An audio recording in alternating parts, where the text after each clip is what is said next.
과거에는 농사 짓고 먼 길 걸어 다니고 육체 노동이 많았기 때문에 밥심으로 살아도 아무 문제가 없었는데 지금은 문명의 이기 속에서 안 움직이고 밥만 먹는 게 아니라 후식으로 과일 먹고 떡 먹고 과자 먹고 빵 먹고 하니까 결국은 절단을 해야 되는 문제까지 생기는 거죠. 한국의 당뇨가 지금 심각해지고 있죠. 우리나라뿐 아니고 전 세계적인 추세가 아닐까 싶기도 해요. 특히 선진국들의 식생활에 문제가 있고 그다음에 어쨌든 문명의 이기로 인해서 안 움직이잖아요. 그러니까 당뇨 환자들이 많아질 수밖에 없죠. 그러니까 이거는 잘 먹고 안 움직여서 생기는 병인가요? 잘 먹는다는 표현보다는 몸에 나쁜 걸 많이 먹어서 나오는 문제죠. 건강식으로 잘 챙겨 먹고 움직이면 당뇨가 쉽게 오지 않겠죠. 그러면은 고혈압, 고지혈증보다 당뇨가 무서운 이유? 주변에 이제 당뇨 또는 당뇨로 인한 합병증을 앓고 계시는 분들을 보면 아마 그 심각성을 알게 될 텐데, 일단 실명, 이제 눈을 멀게 되고, 그 다음에 요즘 혈액투석 하시는 분들, 그 대부분 당뇨 때문에 그런 거거든요. 그리고 이 혈당 조절이 안 되는 것으로 인해서 몸이 빨리 늙고 가속 노화가 진행이 되고 혈관 질환, 혈관 합병증도 훨씬 빨리 옵니다. 그래서 보면은 주위에 당뇨 있는 분들이 좀 노안이 많아요. 같은 동창생들 모임에서도 조금 나이 들어 보이면 당뇨가 있을 가능성이 많습니다. 이제 합병증을 얘기하셨는데 우리가 흔히 당뇨가 당뇨발을 많이 떠올리거든요. 당뇨발 같은 경우도 그러면 이게 합병증이 왔다는 합병증이 증상인 거예요? 아니면 그 결과물인가요? 결과물인 거죠. 말초 혈관 또는 말초 신경을 완전히 망가뜨려 놓으니까 감각이 무뎌진단 말이에요. 그러니까 상처가 나도 우리가 통증을 느껴야 주의 깊게 보고 치료를 할 거 아니에요. 그러니까 상처가 나는 거를 모르고 지나가다가 그 상처가 심해지면서 결국은 절단을 해야 되는 문제까지 생기는 거죠. 현대인들, 젊은 사람인데도 불구하고 피 속의 그 혈당, 이 당의 비율이 계속 높게 유지되는 이유가 뭘까요? 당뇨병도 대사 이상의 대표적인 질병이잖아요. 그러니까 앞서 얘기했던 것처럼 내 몸에 대사 이상을 보이기 때문에 배가 나오고 살이 찌는 현상이 생기는 것처럼 혈당이 조절이 안 되는 문제가 생기는 거죠. 그러니까 몸이 망가졌기 때문에 나타난 결과물이에요. 젊은 친구들은 사실은 혈당이 높으면 안 되죠. 탕후루를 먹더라도 혈당이 140 아래로 유지돼야 되는데 어떤 친구들은 옆에 있는 친구는 140밖에 안 올라가는데 나는 막 190까지 올라가. 그럼 그 사람 몸은 건강한 몸이 아닌 거죠. 이미 망가져 있다는. 그렇죠.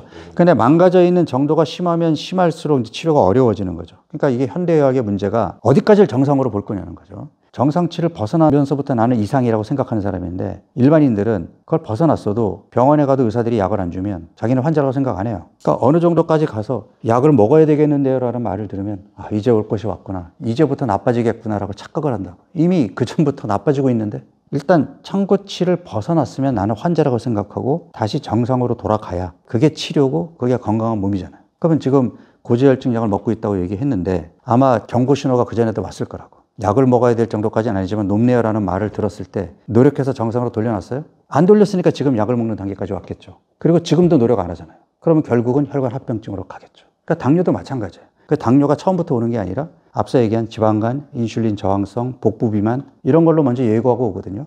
그때 치료했으면 정상으로 돌아가는 거를 병원에 갔더니 의사가 약도 안 줘. 왜? 지방간, 인슐린 저항성 약이 없거든요. 그러면 난 아직 괜찮은가 보다 하고 계속 나쁜 생활 습관을 갖고 있다가 당뇨입니다라는 말을 진단을 받아야 그리고 의사가 약을 처방해 줘야 그때부터 자기는 환자라고 생각을 하는 거죠. 젊은 사람일지라도 식사와 식사 사이가 짧다면 당 수치가 높을 수 있나요? 아니요. 중요한 거는 식사를 자주 하느냐가 중요한 게 아니라 첫 번째가 내 몸이 어떤 상태냐가 중요한 거죠. 건강한 몸이면 다 컨트롤해요. 혈당은 안정적으로 70에서 140 사이에 있어야 우리 몸이 건강합니다. 조금만 높으면 우리 몸에 독으로 작용해요. 그래서 우리 몸에는 정말 델리키트하게 혈당을 안정적으로 조절해주는 장치가 있어요. 그 장치가 정상적으로 작동이 되면 많이 먹는다고 혈당이 한없이 올라가지 않아요. 많이 먹으면 인슐린이 충분한 양으로 분비되면 되거든요. 그런데 많이 먹지도 않는데 혈당이 올라가 인슐린이 충분히 분비가 안 되거나 아니면 충분히 분비가 됐는데 얘가 작동 능력이 50%밖에 안 되거나 그러면 당 조절이 될까요? 내가 밥 한 공기 먹던 걸 2공기 먹으면 혈당이 180까지 올라가는 거 아니에요? 아니에요. 2공기를 먹어도 건강한 몸은 140 이상으로 안 올라갑니다. 한국인들이 체질적으로 췌장의 크기도 작고 인슐린을 만드는 그 베타 세포의 숫자나 이런 것들이 조금 다른 인종에 비해서 떨어집니다. 그래서 우리가 탄수화물에 조금 상대적으로 취약한데 과거에는 농사 짓고 먼 길 걸어 다니고 육체 노동이 많았기 때문에 밥심으로 살아도 아무 문제가 없었는데 지금은 문명의 이기 속에서 안 움직이고 밥만 먹는 게 아니라 후식으로 과일 먹고 떡 먹고 과자 먹고 빵 먹고 하니까 우리 몸에서 처리할 수 있는 수준 이상으로 들어오는 당을 처리하지 못해서 나가 떨어지는 병이 당뇨거든요. 그럼 당뇨가 안 생기게 하려면 어떻게 해야 되죠? 나가 떨어지기 전에 주의해야죠. 근데 그렇게 안 한다니까요. 그러면은 일상생활 하면서 혈당 스파이크가 일어나는 경우가 있는데 이건 정확하게 무엇이며 왜 일어나요? 일단 첫 번째가 몸이 망가진 결과물이고 당 조절이 안 되니까 혈당이 스파이크를 치듯이 확 올라가는 거잖아요. 두 번째는 그런 음식을 먹는 거죠. 혈당을 빠르게 높이는 대표적인 게 설탕이 들어가 있는 달달한 음식이죠. 그러니까 아무리 건강한 사람이라도 그냥 달달한 음식을 많이 먹게 되면 혈당이 정상보다 살짝 벗어날 수 있어요. 근데 건강하지 않은 사람이면 쉽게 뭐 180, 200 이상 올라가겠죠. 그러면은 혈당을 떨어뜨리고 당뇨를 예방하는 식습관, 뭐 어떤 음식을 먹어라 이런 조언이 있을까요? 일단 설탕, 밀가루 끊을 수 있으면 끊어. 왜냐면 밀가루 음식에 설탕이 다 들어가 있잖아요. 가급적이면 혈당을 급격하게 높이는 음식을 안 먹는 게 최선이고. 그럼 밥은 어떤가요? 밥은 혈당을 급격하게 높이는 음식은 맞지만 채소 반찬, 단백질 반찬을 함께 먹잖아요. 함께 먹으면 밀가루 음식만 먹는 것보다는 혈당이 천천히 올라가요. 그래서 밥은 용서가 됩니다. 그러니까 제일 좋은 거는 우리 전통 한식, 밥과 나물 반찬, 단백질 반찬으로 구성된 한식 위주로 먹고 빵이나 밀가루는 진짜 기호식품으로 어쩌다 한 번 먹는 거지 그것을 매일 나는 한 끼는 빵을 먹겠어, 밀가루를 먹겠어, 이거는 좋은 습관이 아니라는 거죠. 식사 순서도 혹시 중요한가요? 혈당을 이제 급격하게 높이는 걸 피하려면 위장이 비어 있을 때보다는 음식으로 좀 채워져 있을 때 당이 들어오면 천천히 올라갈 거 아니에요. 그러면 밥을 먹더라도 채소 반찬, 단백질 반찬으로 조금 배를 채우고 그 다음에 밥을 먹으면 그러면 혈당은 천천히 올라가겠죠. 혹시 교수님께서만 추천하는 기적의 식재료가 있을까요? 이게 이제 참 많은 분들이 제가 아까도 얘기했지만 무슨 지방간 그러면 특효약이 뭔가요? 지방간에 좋은 음식 뭐가 있죠? 자꾸 무슨 약이나 음식을 찾는단 말이에요. 그러니까 지금도 똑같은 질문인데 그런 음식이 있을까요? 그런 음식만 먹으면 좋아질까요? 모든 음식들을 골고루 다양하게 챙겨 먹는 게 중요하잖아요. 그 중에서 비교적 가성비 좋다고 생각하는 게 두부와 달걀.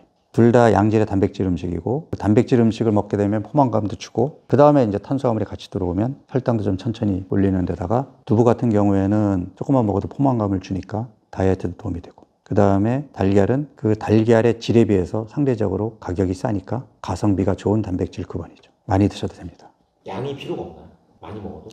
왜 내가 박용호 다이어트에서 음식의 양을 제한하지 않느냐면 결국 그 양은 본인 몸이 정하는 거예요. 건강한 몸은 많이 안 먹어요. 건강한 음식을 챙겨 먹으면 과식을 못 합니다. 적절하게 배가 차면 수저를 내려놓게 돼 있어요. 되게 과식 폭식하는 음식들이 어떤 음식인지 한번 머릿속으로 그려보세요. 지금 머릿속에 떠올리는 음식들이 건강한 음식인가요? 아니잖아요. 치킨도 그렇고 뭐 피자도 그렇고 짜장면도 그렇고 라면도 그렇고 어쨌든 이런 음식들이 뭐냐 하면 탄수화물 음식이고 좀 달달한 소스랑 같이 먹게 되면 뇌의 보상 중추, 그러니까 뭔가 이렇게 기분 좋음을 느끼게 하는 그걸 자극하기 때문에 더 먹게 되거든요. 그러니까 나쁜 음식은 과식 폭식으로 갈 수밖에 없어요. 근데 브로콜리 배 터지게 먹을 수 있어요? 네. 건강에 좋은 음식은 내 몸이 알아서 수저를 내려놓게 만들기 때문에 얼마나 먹어야 돼요? 몇 그램 먹어야 돼요? 이렇게 물어보는 거에 대한 대답을 저는 몸에서 원할 때까지 먹으라고 얘기합니다. 자, 마지막으로 내가 당뇨가 왔다는 걸 좀 자각하면은 이거 좀 예방하거나 미리 조치를 취할 수 있을 거 아닙니까? 전조 증상이라는 게 있을까요? 당뇨는 자각 증상이 잘 없고요. 그러니까 뭐 우리가 흔히 물이 많이 막히고 또는 뭐 음식을 먹어도 배고프고 뭐 이유 없이 살이 빠지고 뭐 이런 증상이 나타날 정도면 이미 많이 진행이 된 거고 보통은 건강검진에서 이제 당뇨 진단을 많이 받잖아요. 요즘에 해마다 건강검진을 받으니까. 근데 안타까운 건 뭐냐면 건강검진을 받는 사람들이 당뇨라는 판정이 나왔을 때 작년까지는 건강했는데 올해 당뇨로 나왔네 이런 사람 아무도 없거든요. 계속 경고를 했으나 전당뇨입니다라는 경고를 했으나 무시하고 듣지 않다가 당뇨로 간 거란 말이에요. 전당뇨라는 진단을 받았을 때 그때 정신 차리고 내가 빨리 정상으로 돌아가야지. 이러면 그게 치료가 되는 거예요. 치료라는 게 건강한 몸으로 돌아가는 게 치료라고 강조했잖아요. 근데 사람들은 당뇨입니다 진단받고 의사 선생님이 약을 처방해 줄 때까지 그냥 기다리고 있는 거예요. 몸이 망가지고 있는 거를. 안타깝죠. 해마다 건강검진을 받아서 정상을 벗어났으면 나는 이상이라고 생각하고 다시 모든 수치들이 정상인 몸으로 돌아가는 것을 치료의 목표로 삼아라. 그래서 다시 한번 강조하지만 박용호의 사주 프로그램이 조기에 그러한 건강한 몸으로 돌아갈 수 있는 가장 빠른 길이다. 결론적으로 전조 증상을 느끼면 이미 늦었다네. 늦었죠. 자, 마지막으로 당뇨를 앓고 있는 분이나 당뇨에 대한 걱정이 있는 분들에게 한 말씀 부탁드립니다. 저는 계속 강조드리는 게, 물론 건강할 때 건강을 지키는 게 제일 좋고 내가 건강에서 조금 벗어났을 때 빨리 건강한 몸으로 돌아가는 게 제일 빨라요. 그렇지만 지금 이미 당뇨가 오래 진행이 돼서 약도 좀 많이 먹고 있지만 지금이 끝이 아니거든요. 왜냐하면 내가 지금 관리 안 하면 앞으로 5년, 10년 후에는 지금보다 더 나빠져 있을 거거든요. 그럼 적어도 더 나빠지는 쪽으로는 가지 말아야 될 거 아니에요. 나는 뭐 이미 인슐린 주사도 맞고 있고 이미 늦었어, 이렇게 생각하시면 안 돼요. 우리에게는 5년 후, 10년 후가 있기 때문에. 그렇기 때문에 지금부터라도 내가 조금이라도 건강한 몸으로 가기 위한 노력을 해서, 완전히 건강한 몸으로는 가지 못하더라도 지금 먹고 있는 약의 가지수를 줄이거나 용량을 줄일 수 있는 노력을 한다면 지금보다는 건강해지는 거고, 그러면 5년 후, 10년 후의 몸도 달라질 수 있어요. 지금부터 하셔야 됩니다. 여러분께 양질의 콘텐츠를 제공할 것을 약속드리겠습니다. 지금까지 지식인 스튜디오였습니다.